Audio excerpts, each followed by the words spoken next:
Адилдин баскан жолун бардык эле эркек кылат болуш керек деп ойлойм, өзүнүн апасы үчүн, үй бүлөсү үчүн, жакындары үчүн болгону.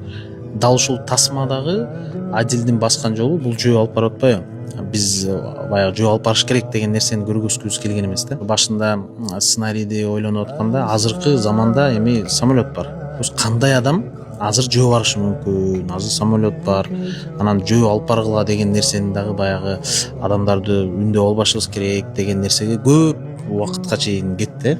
Анан Руслан байке ошентип айтты, ушундай бир өзгөчө бала алсак кандай болот деп, анан ошондон улам анан өзгөчө бала алып барсын деп анан жөө алып бардык да. Негизинен эми азыр Адилдин баскан жолун жөө алып барыштын мен ойлойм кажети жок. Самолет бар, мүмкүнчүлүк болсо ата энеңерди Меккеге алып барып, өзүңөр дагы барып келсеңер болот.